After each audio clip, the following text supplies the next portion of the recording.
Anthony, we're back with our regular format today. How are you, sir? Our regular format? Mm-hmm. Where's our irregular format? Yesterday. Oh, well. What did we do yesterday? Let's just get going. I'm Anthony. Welcome to No Vacancy Live. That's my friend Glenn. You're watching the #1 show in hospitality.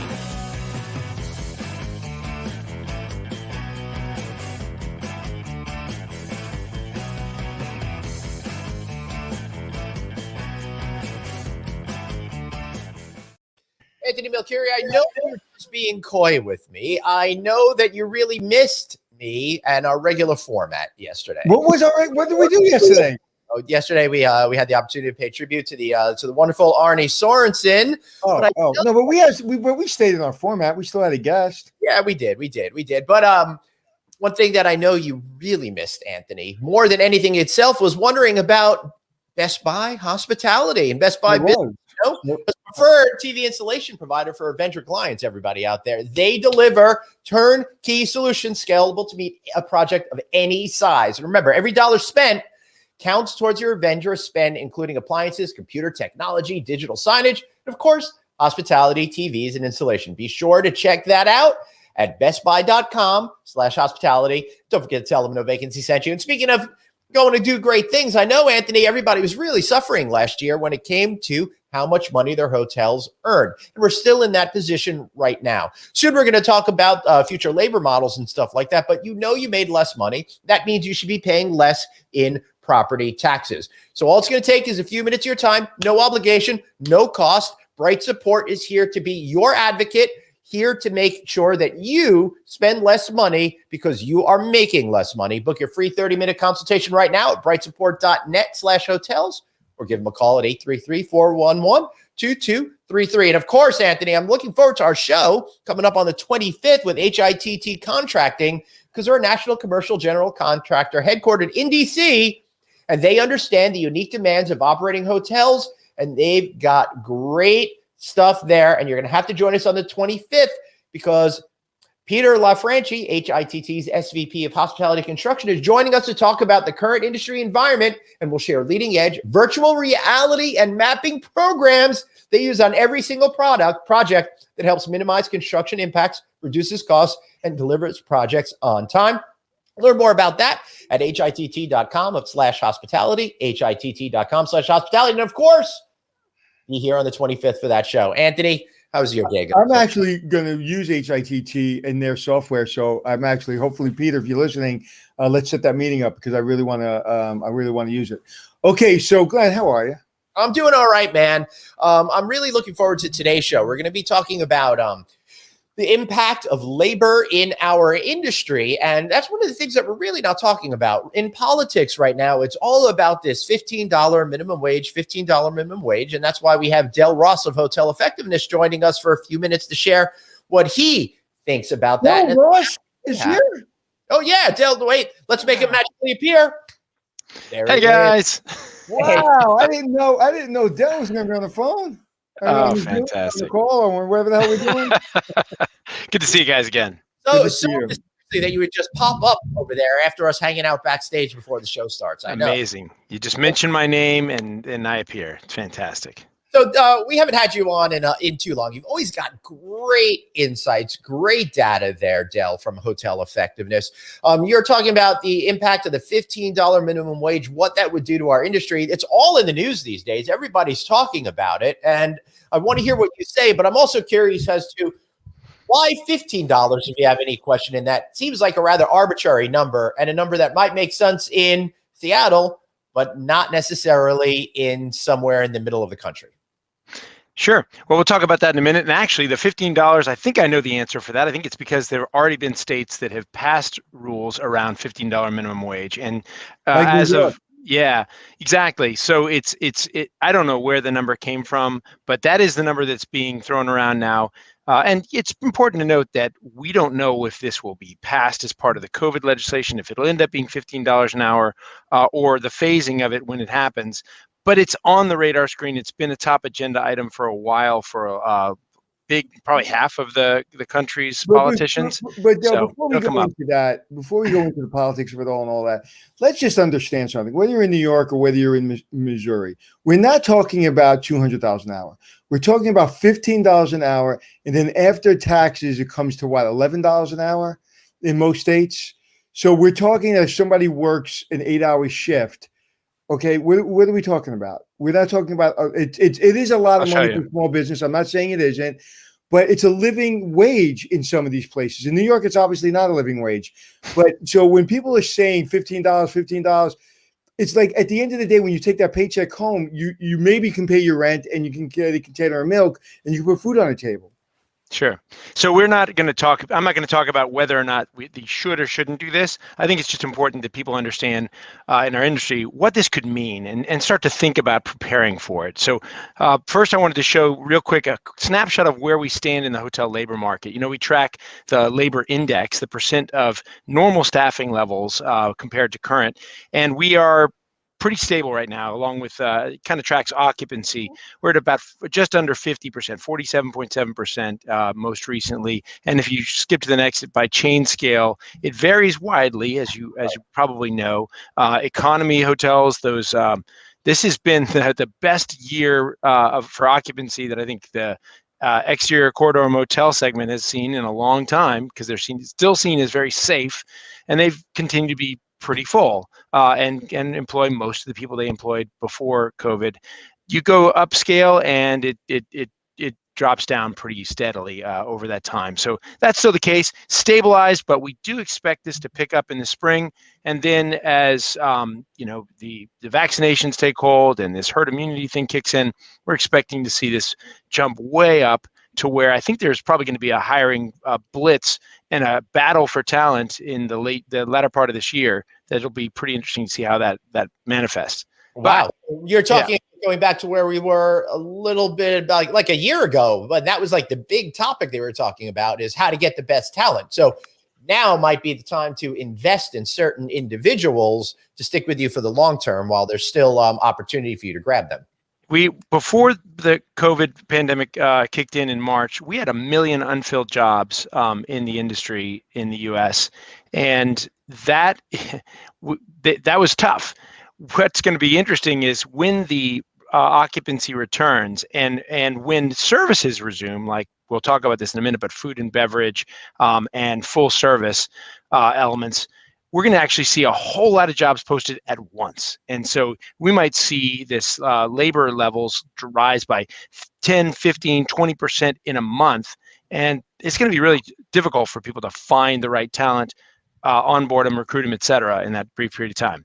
But I do want to talk about the minimum wage impact, because that's a big deal. And this is something that's very topical right at the moment. So skip ahead to the slide. So first thing we did is we took a look. Remember, we've got 5,000 hotel customers and their data. So we used that information to model the impact here. The impact, if everything else stayed the same and all levels of employment returned to normal, it would be $20 billion a year. That's a 20% increase over normal labor costs in the US for the industry, right? Normally about 99 billion, but it's not evenly spread, right? First, 64% of all hotel workers in the US currently make less than $15 an hour. So this would represent, for most of them, an average wage increase of 31%. It's a big hike. And this impact is going to make those hotels that are sticking to what we call static staffing models. They schedule like last week, every single week. They don't really flex their staffing levels based on business drivers like occupancy and covers. It's going to really be felt even more hard by those hotels. So that's a big takeaway. We actually did an analysis of the impact. Go to the next slide. So the spread is not even. You've got hotels, or you got markets that are already basically at $15 an hour, and they're hardly touched by this. So California, you can see New York and California, for example. Yeah, but when you get into the secondary and tertiary markets, you see it's a much more profound impact, right? Look at like in Mississippi, for example, right? Yeah, right. 37% total increase. So that's the average, the impact to overall wages in the state for the hotel industry. That's a big deal, and there's very few hotels in that market that could really handle that kind of impact without taking drastic steps like cutting hours or people. So that's a big deal. Next slide, it takes another cut at the same thing. We wanted to see what percent of jobs in each of these markets is currently below $15 an hour. It's And like once again, inverse to the other slide, right?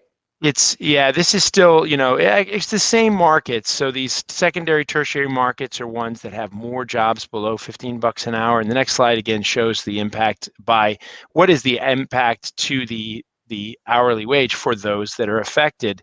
And you're looking at like $4.79, $4.50 in $4 an hour. That's a lot. I mean, that's above what the minimum wage was when I worked in a hotel back in college. Hey, my first minimum wage job was $3.35. There you go. That's exactly what I got. They bumped it up to 40. I was like, woo! Yeah, so it's a huge impact, and it's not felt evenly across the country. So this is important to note. Interestingly enough, a lot of the these tight labor market hotels, like the big city markets, they're already really careful about the way they spend. They tend to use dynamic scheduling models more often than not. But in these other markets, they're more inclined to just always schedule Mondays, the same staff level, Monday after Monday after Monday, and they don't pay much attention to the drivers behind it. So that's going to have to change, or service levels are going to be severely impacted by a big reduction in headcount.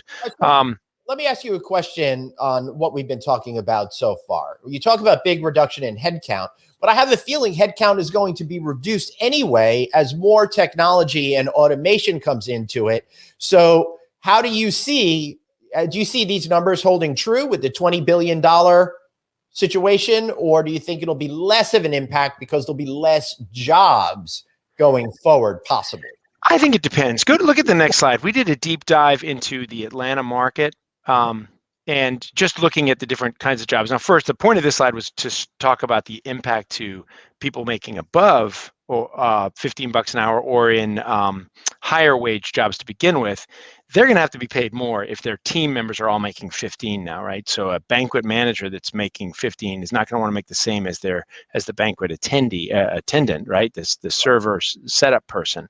So there's going to be a knock-on impact there. But the other point I want to make is you look at these jobs, and it's kind of hard to envision how a lot of these jobs, and maybe any of them, can be replaced with a robot or automation, right? Beds have to be made. Carpets have to be vacuumed. I guess you could put Roombas in, that are smart enough to know when a room's not occupied, but that gets tricky because they don't know how to pick up shoes. But it's a human industry. It's a people-powered industry, and so many of the jobs require a person to do them that I think it's going to be a long time before we can replace people with machines and do it affordably. It may happen, but it's going to be a while before that happens. And when you get into the upscale markets, you get into the luxury segment, I'm not sure that a toilet cleaning robot is ever going to be something that satisfies the expectations of the guest in terms of impact to total experience. Anthony, you're on. If I can ask you, like a bartender is going to go up to, it's a tip position. Some of these positions are tip positions. They're still going up to 15. They're not going to have that separation.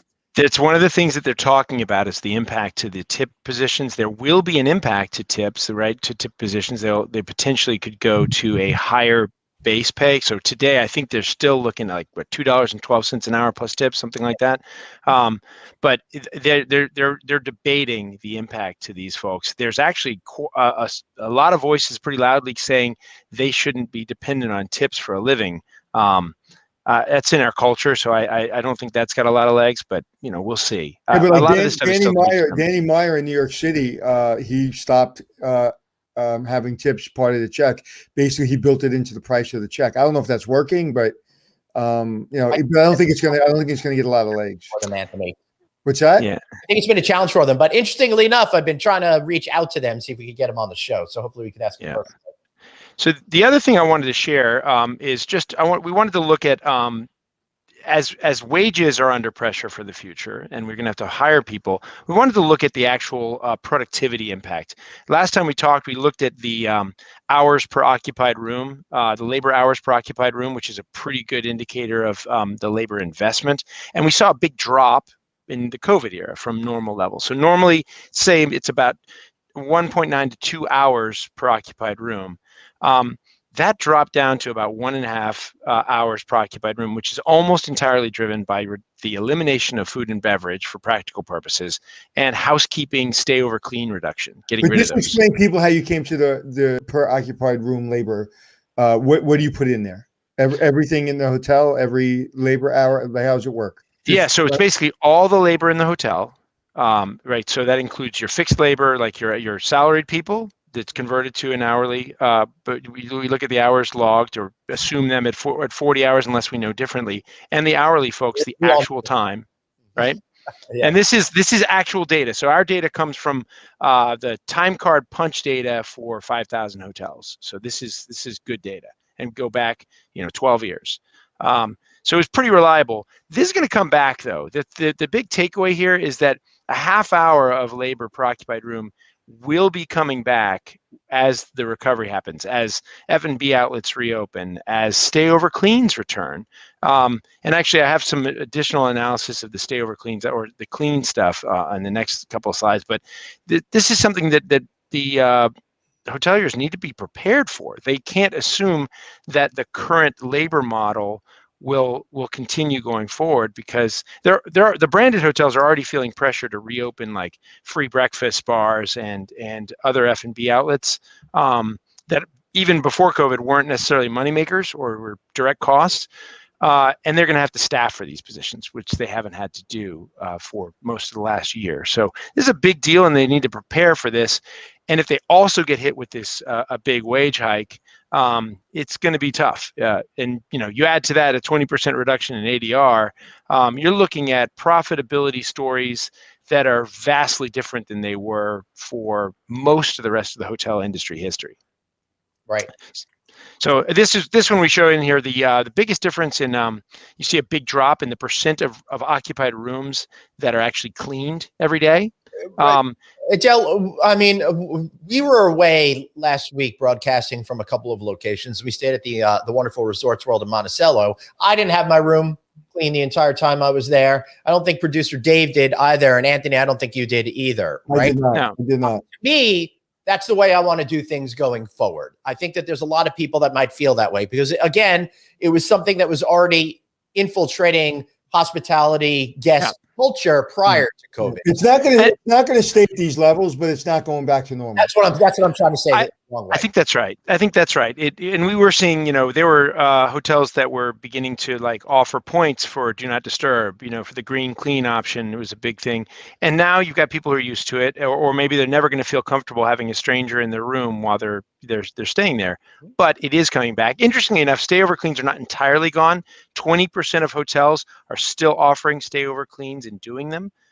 So it's not entirely gone. And this may not come back to the pre-COVID levels, the percent of rooms cleaned of occupied rooms each night, but it will come back pretty strong. And stay over cleans represent for, a city hotel that has an average stay of 2 nights, it represents about 40% of total cleans on a given weeknight or weekday. So it'll come back, and that's labor, that's people you've got to bring on board, that's scheduling, that's supervising, and it's an impact to the P&L. But just explain this chart, because if a layman's looking at it, it looks like only 64% of rooms get cleaned of the 89 that are sold. So it looks like there's X amount of percent not clean. What do you mean by this chart, so people understand it? It's another way of thinking of it as percent of occupied rooms that are cleaned every day. Right.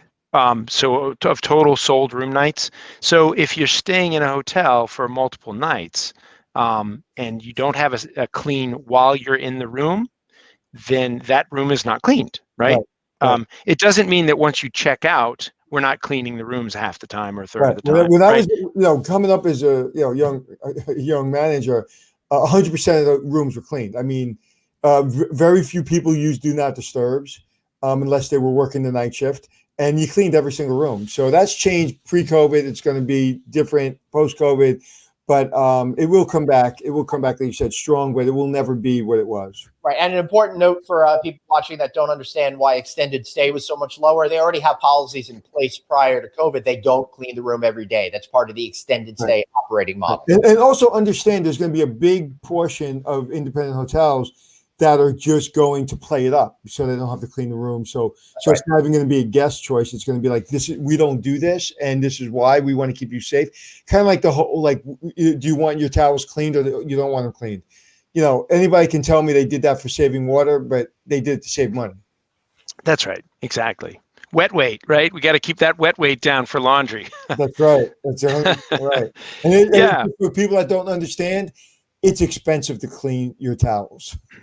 Oh yeah, it sure is. And the other thing that every executive housekeeper in history has ever told me is, please tell people to not wipe their makeup off with a white towel. Use the little makeup wipes, please. That's why we should put black towels in. And that's right. Because I may have used a white towel on my shoes from time to time. Yeah, I've read about people like that. So the big takeaway is, we're already seeing compression of profitability because of reduced the reduced rates, right? Occupancy will come back. It's going to take a while to get there, but it's going to come back. Rates going to take a lot longer. Before COVID, 65% of a hotel's operating costs were labor. At the moment, because of low rates and the way that staffing mix is done with the salaried versus part-time, it's about 85% of your total operating costs are labor. But more importantly, as things come back, your margins, because of labor, are going to be dramatically lower, which is amplified by lower rates and potentially worsened by the rise in wage rates, right? The wage rate increases, organic or imposed, are going to be a big deal. So it's really important for hotels to get on top of it. We advise every single hotel, you should be reinventing the way that you do every process in the hotel. You should be walking around with a clipboard and a stopwatch. Write down these things. Restate your standards for cleans, for breakfast preparation, for everything. Find minutes and reset your expectations, and then enforce them. Come up with a system of enforcing your labor standards, because you can't afford any waste. It's the time for tolerating waste in labor is gone. So people understand your services. If you're building a hotel, you come in, look at the P&L before the hotel's open, to kind of say, hey, you can look at it this way, you can look at it that way. Do you do that? No, what we do is we provide the technology that's going to automate the application of labor standards against your forecast to create a schedule, it'll automatically build your schedule plan for your team, so that you always have exactly the right amount of labor for every department, every role, based on that driver. And then you check on it every single day. You get alerts, reports, and all these things, so you can actually modify this.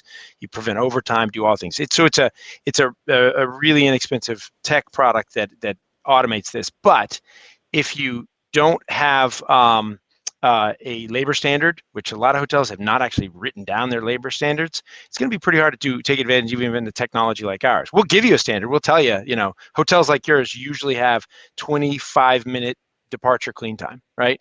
But you need to do that. And it's shocking, Anthony, that most hotels just schedule like last week. They've tolerated a ton of waste in labor. They know they wasted in labor, but hey, it's $7 an hour, whatever. They can't afford it anymore. Right. That's a good place to end this. Del, thank you so much, sir. We really absolutely. Thanks, guys. You have great data. We hope you can join us again to share. Send me those slides, Del. I want those slides. You got them. Absolutely. Anytime. Thank you, sir. Thank you, my friend. And Anthony, those questions make me feel like you may be working on a hotel project or something like that. We were looking at something, and our labor cost was 43%, and somebody said that's high, and I was like, no, not really. Yeah. But it, he just said it was 65% across the board. But listen, we need to save labor in any hotel, whether it's small or big, that I'm working on. So I'll be using Dell at some point. So Glenn. Yeah. Let's bring up. No, Glenn, you just ruined it, Glenn. Oh shit! Hold on, Chris. I'm going to put you back in the other room. How are you, Glenn? I'm doing well. How are you? Good. Now bring in Chris. All right. All right, Chris Rutt at Crestline Hotels. It's so great to see you, man. You guys might remember Chris from our show that we did that helped get people jobs. We call that a little bit of a job fair. We've got another one of these great events coming up on March 1st of this year. That's March 1st. Mark your calendars because we want to help get you guys jobs out there. And Chris, one of our listeners almost struck gold with you guys recently, right? They were so close. Absolutely. We actually it was excellent. After the show, I probably had 20, 25 people reach out directly, and we had one individual that was this close to securing a role with us. It didn't quite work out in the end, but hey, it was a great way to push themselves forward when they may have not been seen prior. What happened? You know, it is absolutely tough out there. I mean, there's just a lot to choose from. And at the end of the day, it's, you know, a lot of times we have we do have a luxury right now of, you know, we can find people exactly kind of with the experience that we're looking for. And so just kind of came down to, it was tough to say. It was kind of throw the dice, but at the end of the day, I felt the other person was a little bit better. So might have a chance in the future as you continue to start bringing people back. Don't make it easy on Chris. He turned down one of our viewers. Don't make it easy on Chris. You know me. I'm always about that positive energy. I can't give people too much of a hard time. That's why we have you on the show. That's right. In order to do that.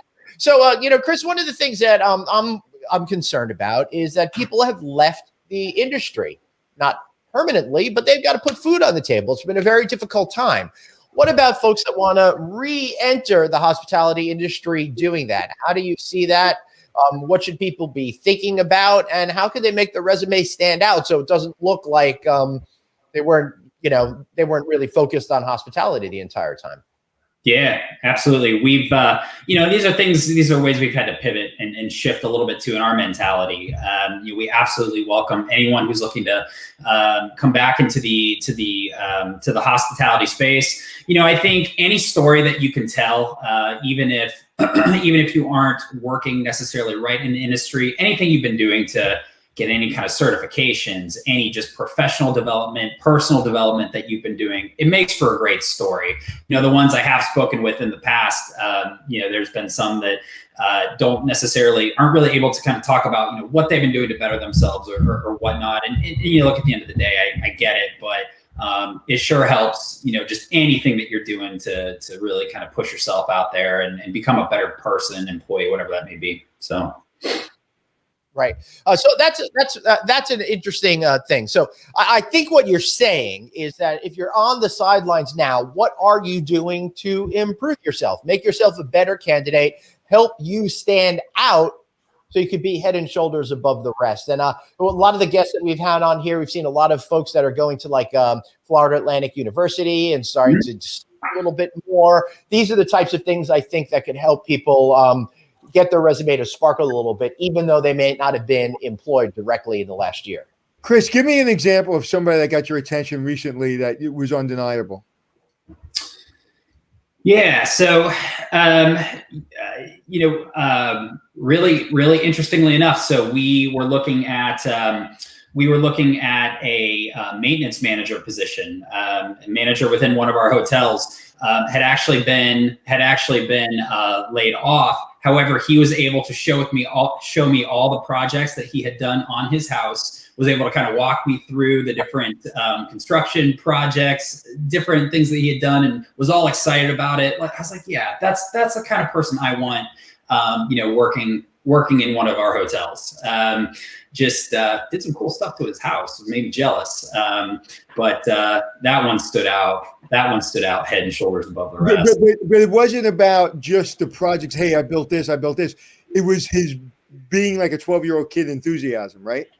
Yeah, absolutely. And, you know, he took what he loved to do. He couldn't do it in a professional capacity. And so wanted to stay sharp, wanted to kind of keep where he was at, and just did a phenomenal job. And I appreciate that. You don't have to do things that big either. If you can even show, you know, hey, these are some of the things that I've done, you know, these are, you know, this or that, you know, we love that. And it makes for enthusiasm. Enthusiasm sells more than experience.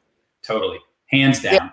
Yeah. So a friend of the show, Mark Galvin, who's with What's Your E-Presence, he's been on our show a couple of times talking about how to improve your profiles and visibility on places like LinkedIn. So he asked, what about LinkedIn? What do you think about that when it comes to selecting people? And let's go beyond LinkedIn. Are you looking at Facebook? Are you looking at Instagram? What are you thinking about for somebody to present themselves in an online presence?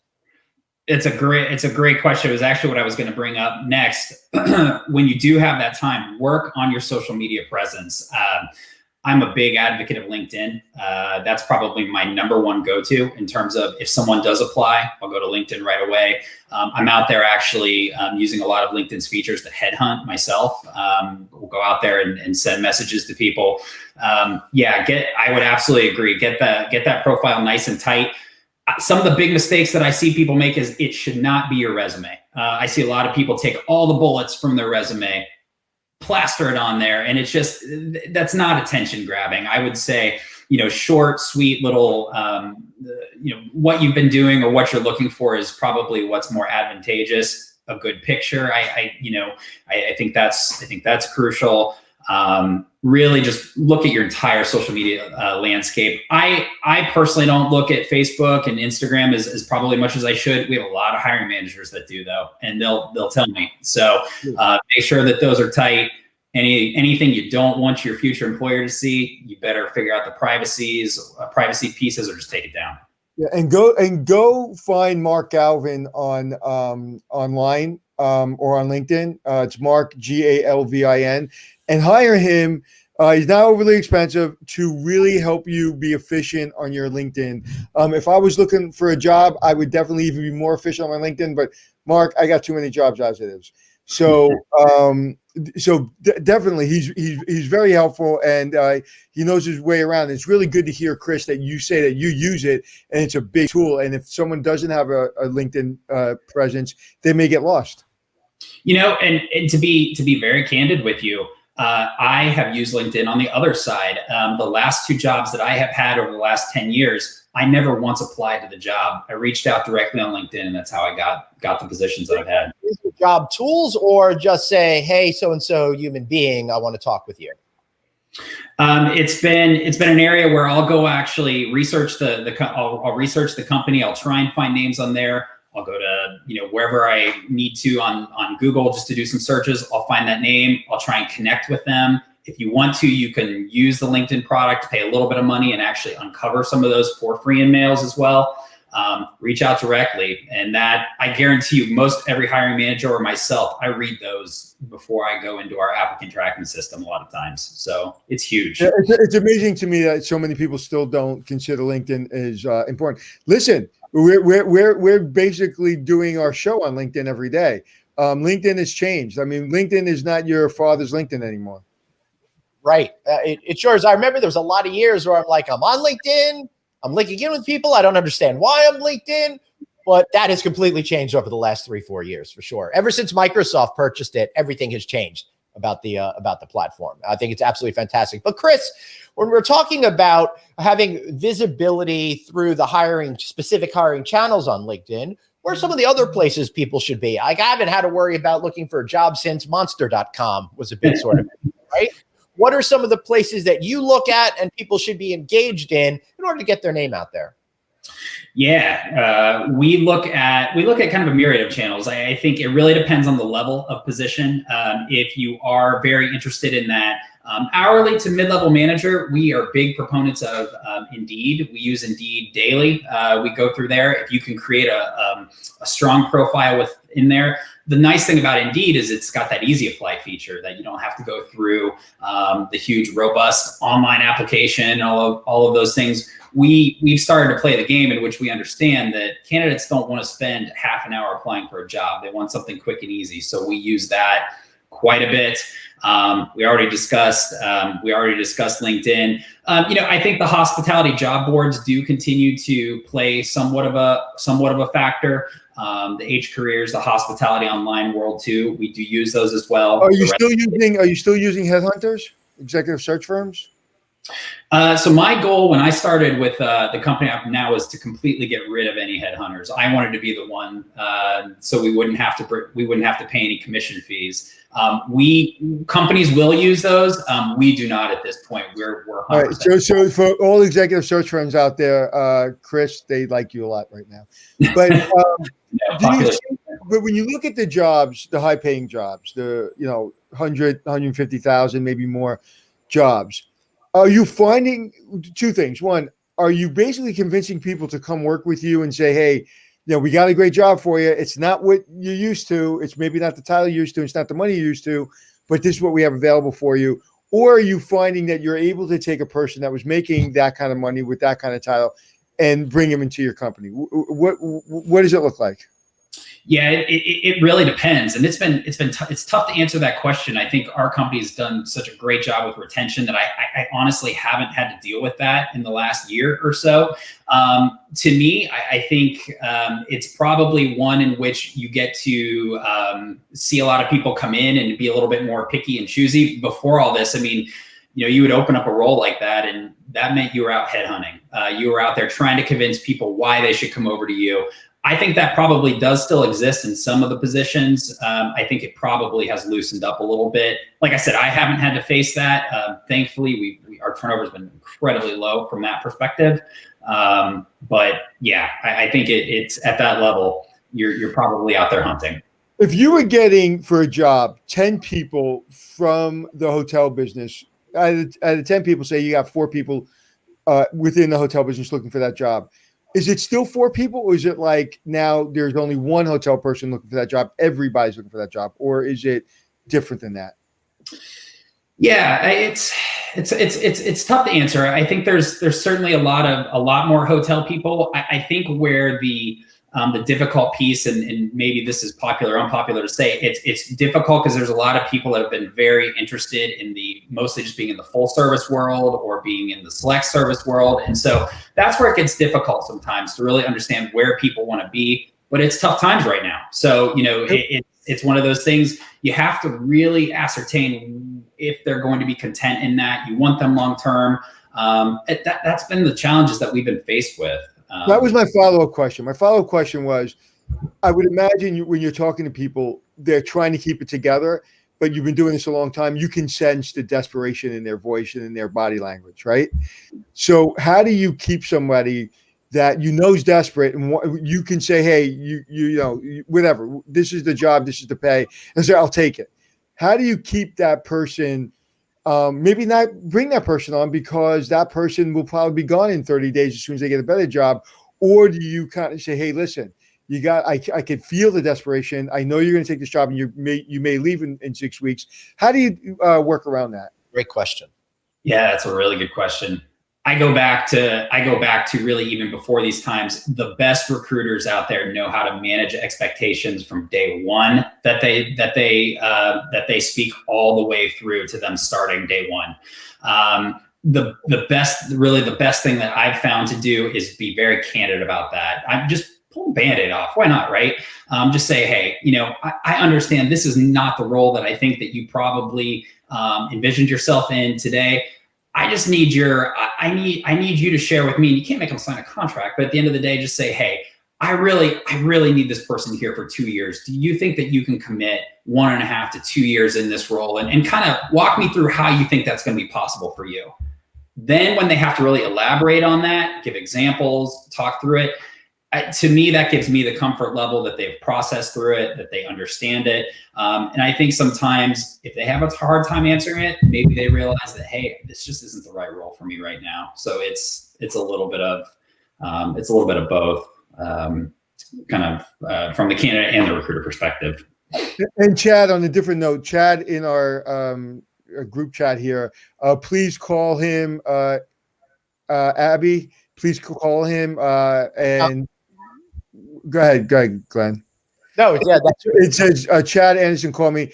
Abby was in the military. Chad is in the military right now in Iraq fighting for us. So he's a good connection. When he gets out, he wants to be in the hotel business. So hook him up. So it's very interesting times, right? Because people just want to work and people want to feel good about themselves.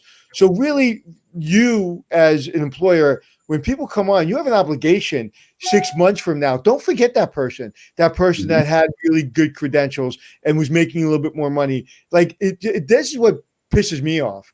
Is we bring these people in and then we forget about them 6 months later. And then when their job performance isn't really maybe what it should be, we fire them or we get pissed off at them, as opposed to like, they're not in the job they want to be in. They're going in, they're doing their best job, but maybe it's just time to, to get them a different job within your company. One of the biggest things that I think is being overlooked right now, everybody is so heavily focused on recruiting, bring them in.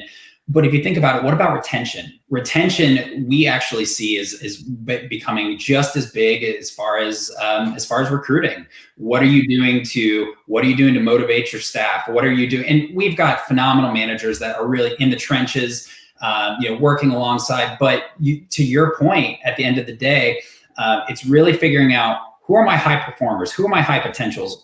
Can't lose sight of them throughout all this. There's a million things going on, but how do I not lose sight of them? You're right. 6 months down the road, how do I make sure that they're being challenged, or do I need to nudge them into something else once things open up a little bit? And this is a question for both you and Glenn. Do you think after COVID, or as we get back to normal, do you think people are so shook up and we're all suffering a little bit, mentally, emotionally, physically, that once I get a job, it's like I don't want to leave. I know, I did not realize my whole life would be upside down. And for a year, I'm exhausted. I just want a place that's going to take care of me. And I'm not going to job hop. I'm just staying. I want to stay with somebody for 5-10 years.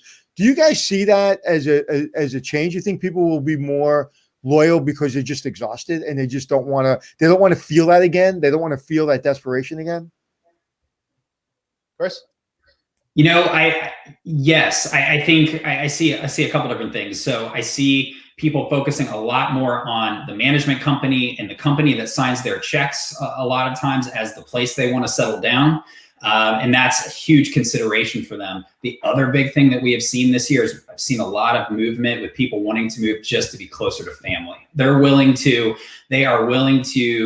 maybe work in a role that is a little bit less than, but something they believe that they can work with. But guess what? Now grandma and grandpa are 10 minutes down the road. They can help take care of them or watch their children. We have seen that time and time again this year. And it's sad to see people go, but at the end of the day, you get it. We've brought a lot of people in from that perspective too. So I think a focus on family is really what we've seen this year. And then just making sure that you're with a company that you can ride this out and treats you really well. Good point. Glenn, what's your opinion on that? I think that there's actually two answers: short-term and long-term. Short-term, I think people will be very thankful to have a job, but I also think human nature is such that we forget things, right? Whatever the status quo is right now, we seem to take with a state of permanence. So once people get more comfortable, I think we'll reset to our normal human nature of where we were last year, the year before. You know what? I agree, and I agree mostly with what you said, but I think we won't know for a couple of years, because I don't think you're realizing the impact this is going to have on you and the impact it's going to have on me and Chris. And I think it's going to be almost innate. You're not going to be conscious of it, but I think you're just going to be more comfortable to be secure as opposed to making a risk. I don't know that about myself right now, because I am an entrepreneur and I am a risk taker, but I just feel that I think over a period of 36 to 48 months, you'll start to see that take hold. I could be wrong. Right. All right. So I got some great questions from the audience. Michael Weinberg, we will get to your question in a moment, but Dragon Energy has got a great point. Wouldn't it be better to rehire former employees who fit all the criteria, long-term employee, talent, hardworking, et cetera, instead of posting a new job opening? Chris, I'm sure you're going to say a lot of times those people just aren't there anymore. And right? Chris, would you hire somebody with Dragon Energy? That's the most important question. Yes, and we've actually thought about that, and we've made something that we have done that I think is really great. Is a lot of times we'll give you your tenure back. Instead of having to go start over at a new company, having to start, kind of at the bottom of the food chain with getting PTO and all those things, we've set a certain amount of time where, hey, if you're willing to come back, we are willing to treat it like you never left, or this never happened as far as your seniority goes. Shouldn't that be the standard, though? I mean, you said, hey, we're doing it, but shouldn't that be the standard? Like, it wasn't their fault. Should they come back with full salary, everything that they lost should go right back to normal? Isn't that just, respectful and human? Yeah, I absolutely think it is. I think, I think one of the areas too is, obviously if people have been gone for years, there's some kind of, what companies will call bridge of service or things like that. Specifically because of COVID and they come back. Yes, I believe. Yeah, it was never, they never asked for this, none of us really ever asked for this. And so, certainly willing to bring them back, whole. And I think that definitely keeps the loyalty piece there. Another thing that we have really implemented that I would encourage people out there to think about is it's catch-up calls. I have actually taken a handful of hotels myself and just check in every 2 weeks saying, hey, how you doing? This isn't about work right now. Just want to know how you're doing. Give them a chance to ask, hey, is this going to come back? What's the situation? It's kind of keeping, I don't like to use, almost kind of keeping them warm to kind of understand, hey, where's this at? And I think a lot of people, it takes some effort, but I think that's how you keep that loyalty to show that you care, even if they're not so. Well, I think, I think, conversation and being transparent is important. And me and Glenn have had this conversation a couple of times where, like, as we come out of COVID, we're both pretty busy people before COVID, and after COVID, we're going to be busy, and even during COVID. And we made a commitment that we're not going away. We're going to be doing this podcast for as long as anybody would let us do this podcast, no matter how busy we get, because for that same reason. I'm not keeping people warm and say, hey, just come here, we'll do this to help you through, and then we're gone. It's like, this has now become cathartic for me. I mean, it's important to me every day to do this. I mean, this is probably one of the biggest things that have gotten me through, the therapy, the steadiness of knowing that this is here every day for me.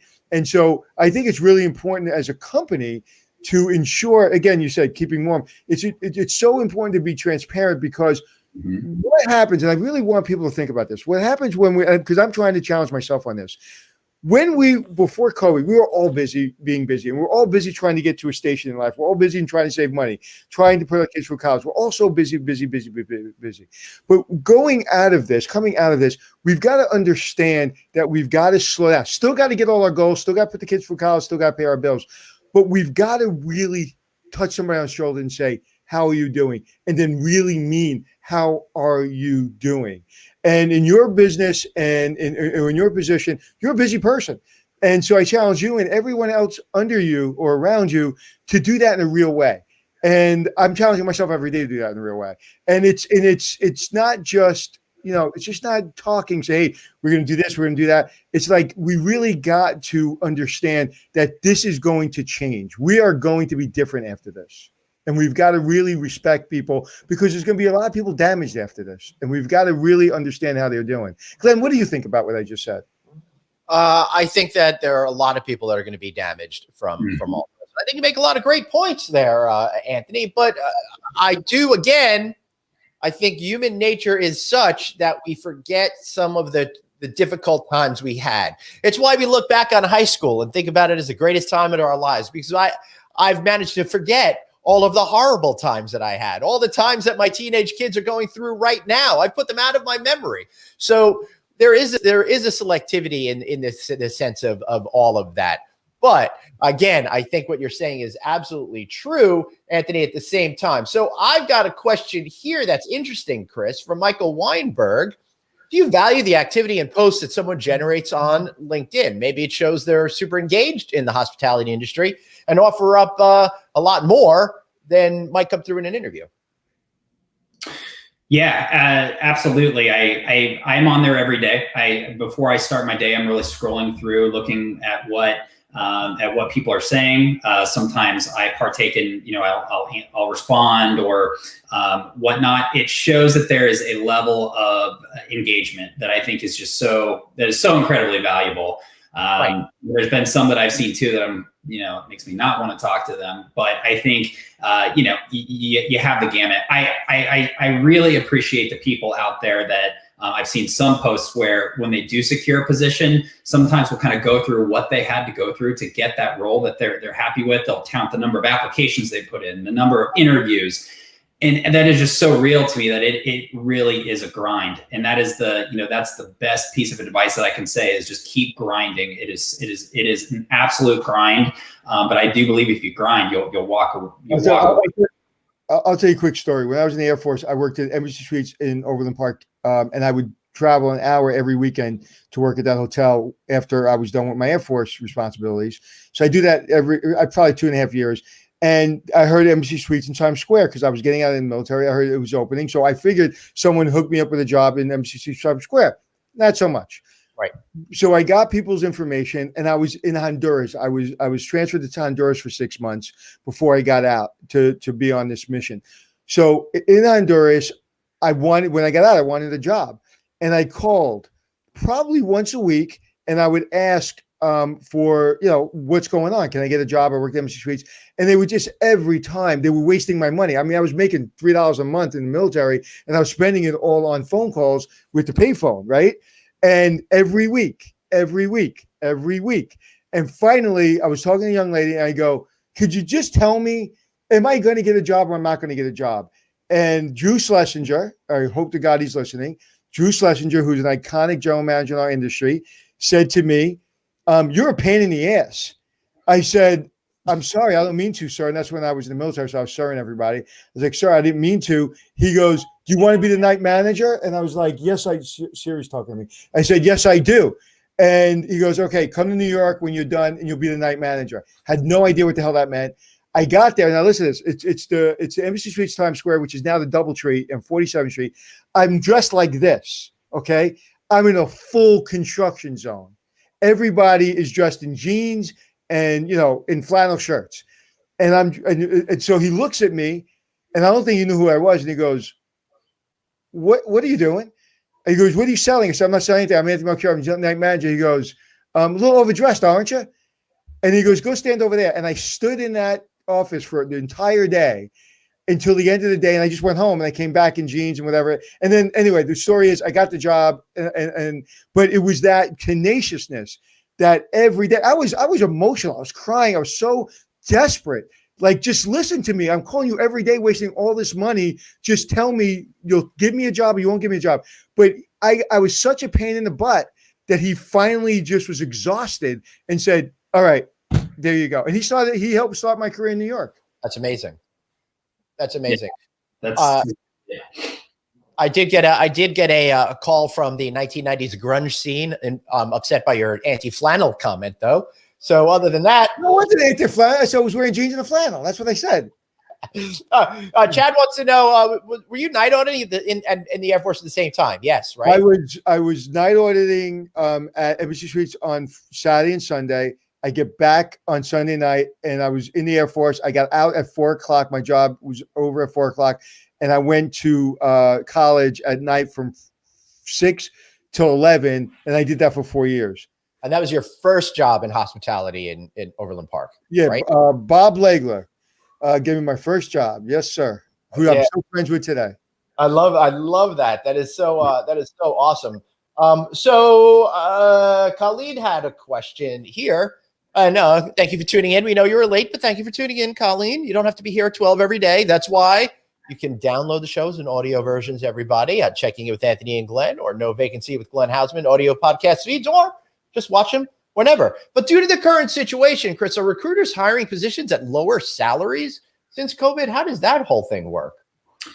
I can't speak for other companies, but we absolutely not. In our opinion, two things: you need to pay what the position is worth, and then secondly, if you don't do that, they'll just leave. I mean, it's a really simple thing. I mean, I think while I do think that they may have to stay for a little bit, when things start to open up, all that time, all that investment in them, that's not protecting the solid investment that they are in your hotel and your company. So we have absolutely taken the line. pay what you're worth. And you pay for talent, and we were just talking about that today in last night on the meeting. I was like, we have to pay for the talent that we want, and one of the reasons I left the industry is because I saw the writing on the wall. I was getting real expensive. You know, the general managers that had my credentials and that were my age, there's a certain salary that we require because we've been doing it a long time, and I saw the writing on the wall, and I was just like, you know what, I'm going to get to them before they get to me. So Dell said wage rates have not changed since last year. Dell, I'm going to surprise you here and just bring you on. You want to make a comment on that? Yeah, sure. I was just trying to add some data. I actually was looking at the data. I was thinking that if there were changes, I would share those in the show. As it turns out, no, they're not changed. The wage rates are very, very stable, and we're somewhat surprised by that, but. Yeah. The argument is that they were mark to market. They were probably below market a year ago. So it might be that, times have changed. The other thing to remember is that you got a lot of new competition for our people in high wage areas like, Walmart now with their explosion of online is hiring a ton. Their lowest rate is, I think, 13 an hour. Amazon distribution centers pay 25 an hour in benefits on day one. And all these delivery services are paying a lot. So you get paid to work at Amazon in the warehouse $25 an hour? Oh yeah, minimum. Wow. Benefits day one. So if you happen to, sorry, I was gonna say you're freezing up. I'm gonna have to take you out of the room, but it looks like you're okay now. Okay. Sorry about that. It's not your fault. So how many people you think that are listening right now just went on Amazon.com? Oh no, sorry, Chris. No, that brings up a really good point, though, and something that the hospitality industry needs to think about. Retail or other areas like that can bring you on really quickly. In the hotel space, there's a lot of things you have to go through, specific background checks and all those things. And we as the hospitality industry need to figure out how to be quicker, to bring people on and all those various pieces. So I see the retail. I think it's going to get even harder to find housekeepers. We've always had a difficult time finding housekeepers because if you can work in Dunkin' Donuts for $15 an hour, but you work in a hotel for $15 an hour, it's a lot easier pouring coffee than it is to clean 18 toilet bowls a day. Yeah. And actually, I was sharing this before, but housekeeper, the average turnover rate for housekeepers last year prior to COVID was 115% in the U.S. It's really big. More than half of housekeepers are gone before their 6 months anniversary, and 80% are gone within a year. And it costs a ton to replace these folks. Our analysis shows that it increases the cost of every position by 35% every time you have to replace it. Right. And people talk about, I want to give them 12 credits or 11 credits. I was just talking to a client of mine that was giving their housekeepers 11 credits. And for people that don't know what a credit is, it's not just a room. So if you have a suite could be 1.5 credits, could be 2 credits. For junior suites, 1.5 credits. So at the end of the day, it's 11 credits. Now, in our industry, unless it's a 5-star hotel and maybe they get 5 or 6 credits because most of them are big suites, 11 credits is not bad. It's pretty good. It's below standard, right? Dell, I think that's the case. And she was like, but they're happy. I was like, then don't change it. Like you're keeping them. They've been with you for years. Why would you change that? Well, people say that I'm wasting money. I was like, increase your credits and you'll see how much you're wasting money because everybody will leave. Yeah. The piecework model is it makes a lot of sense, but it's really only works in certain markets. People actually tend to like predictable income more than the variable. We employers love piecework, but it is a little tricky to do in most markets. So here's one thing I don't understand. You're saying it's 115% turnover rate in housekeeping. It costs 35% to replace that person. Why not just pay housekeeping an extra 17.5% more, whatever, and maybe they'll stay and you'll save that other 17.5%. So Dell, you give the intelligent answer, you and Chris, and then I'll give the my answer. All right. I'll tell you something that Chris said earlier, I think is the key that we found. It's not so much about the wage rate. It is about the onboarding process, that the onboarding for that position in particular has been wretched in the industry. That, we hire them, they show up, we hand them a mop and a cart and say, good luck, see you in 3 weeks. And then they're gone. So that's where what needs to be reinvented. Yeah. But you didn't answer the question. That's what you need to fix. That's how you keep them. So Chris, Why don't people just pay them more money so they don't leave? It's so comfortable answering that. Yeah, that's a hard one to answer. Yeah, I don't. That's the tends to be the tough question to answer. I don't really have a good. I don't really have a good answer. I'll answer it for you, Chris. It doesn't work. It doesn't work. I'll tell you why. Because people sit in the room and they do a budget. Okay. And that budget is based on a lot of people's opinions of how they get financing for that hotel. So you look at the budget, you're like, hey, we got to keep this budget. Then they hire a general manager or a management company and say, hey, you got to keep this budget. If you don't keep this budget, we're going to hire somebody else. So the budget is $15 for housekeepers. Well, we're having a problem, hiring housekeepers $15 an hour. They keep leaving. It's like, well, keep looking for them because that's our budget. But they're not going over at the end of the year and saying, hey, why'd you go over budget? Or so because we kept on looking for housekeepers in our executive search firm and our hiring, it costs us a lot of money. It's like, why don't you pay more money? Well, I didn't think I could because of the budget. That's why. That's why, I think it's so important, and something that we've been very passionate about is making sure that you're aligning yourself with the right owners. If you are a third party like we are, finding owners that really value that and understand that, and then it's up to you to go and say we got to pay 15% more because everybody's leaving. Yeah. But it's a pretty simple solution, and honestly, people just don't want to pay people more money for housekeeping. They just don't. They don't understand how hard it is. They don't appreciate it. They don't respect it. It's not a respected field. Even in our industry, people could say all they want. They're like, oh yeah, I love my housekeeper. And they're just not respected at the same level as a front desk agent or an accountant or a salesperson. They're just not. And until we get our heads out of our asses and we really appreciate and respect our housekeepers and pay them right, this is always going to be a problem. That's right. It is. The reason you don't pay more is because you don't, that's not the point. They're not quitting you because they're not satisfied with the pay. They took the job for that pay. They're leaving you because the experience of working for you is just not working for them. They find after the fact it's not worth it. We have customers who have hundreds of hotels that are seeing housekeeper turnover rates well lower than 40%, which is high for any other industry, but not for this. And it's not because they pay more, it's because they treat them better, because they make them feel part of a mission that's bigger than the job itself. And they pay attention. They don't leave success up to the random whims of that person's native skills. They work with them and they cultivate that experience. And that's what it comes down to. It sounds trite, but it really is culture if you have one. Listen, for 10 months, I've been screaming about, we put people in positions, managers in position, we give them a title manager. They can't manage them their way out of a paper bag.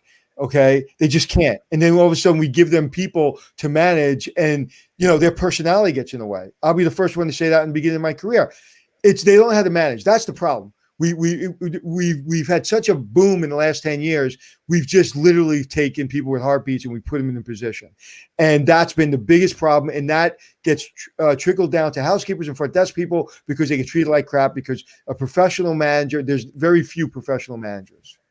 Right. So, second highest turnover position in North America 2 years ago was assistant general manager. Right? Really? Yes, second to housekeepers. Really? And it's for exactly that point, Anthony. We didn't develop these people. We ran them into the ground. We made them pay their dues. And so they left. The best and brightest potential future managers, they left the industry because they just couldn't take it. Bro, I will tell you this, that I was never assistant general manager. I was offered the assistant general manager job. I'll never forget this interview. I won't tell you who, where, what company. And they said, well, you're going to work for so-and-so. And I was like, well, I actually said he's an asshole. I can't work for him. I actually used those words. I said, he's an asshole. I can't work for him. And I won't tell you who it is or what happened, but this way. He blew his career up in a big way. There may be some jail time involved. And I was right. And I waited for a general manager position because I knew that I would be fired. I would have quit or have been fired because I would have had to been his assistant. And if I'm going to take a job as an assistant, I'm not going to be a bad person. I'm going to do what he tells me to do, and I'm going to be respectful. I want to go in there. I don't want to fight with my boss. So I just didn't take the job. And that's another thing. You got to be careful. If you're looking right now, let's look at it practically. If you look at a job right now and say if you take the job, you're making $40,000 a year or $45,000 a year. And you have a little bit of savings and you're making $300 on unemployment extra plus unemployment. Where does that get you in the $40,000? How far off are you? So now say maybe you have to make up $300 or $400 and you're like, oh, I just got to cut back. Is it worth cutting back and just waiting for the right job? or you're so desperate and just to get out of the house and you just want to feel good about yourself. So let me go take that job. This is the time where you really got to think about that. You've really got to say, yeah, I want to get out. Yeah, I want a job. I want to feel good about myself. This is a potential. But you're starting to have instincts where like, I don't feel right when I walk in that lobby. I don't feel right with that person that interviewed me, but I need the job. You really got to do the math. And it comes down to the math. And then once you do the math, it's got to come down to your heart and your instincts. Too many people jump into positions just to take a job and they're right back out of the position. And then what happens? You have a mark on your resume. One, you can't use that job because you're only there for 3 seconds, or you use it and you're only there 8 months. And it's just as bad as being there for 3 seconds. Yep. Anthony, do we have more time, or did you need to go? Because it's already 1:05. I need to go. That's what I thought. All right. Because this conversation is going fast and furious. We're going to have to get you guys on again real soon. Chris, Dale, thank you so much for being here, guys. Before you go, Dale, you already did your shameless plug, so you're out. All right? Just get rid of him.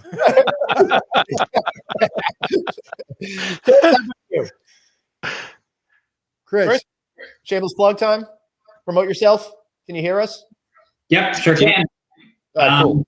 Yeah, no, it's great. I would say, like I said, keep grinding. We certainly here to talk and excited to help in any way we can. So excellent. Gentlemen, thank you so much for being here. We appreciate you both. All right. Jared Kemper, do not worry. As soon as this broadcast is over, it will replay wherever you're watching this right now. So it's right there for you. All right, Anthony, before we wrap up, I do want to remind everybody, if you haven't lowered your property taxes yet, you got to work with Bright Support. They might be able to help you. They're helping people lower their property taxes as much as 5, 10, 20%. So it's easy. Just book your free 30-minute consultation with them right now at brightsupport.net/hotels, or give them a call at 833-411-2233. That's 833-411-2233. And of course, tell them No Vacancy sent you. Anthony, any final words of wisdom? See ya. All right, everybody. Thanks so much for being here. Remember, you've got one life, so blaze on, man. Be kind to yourself.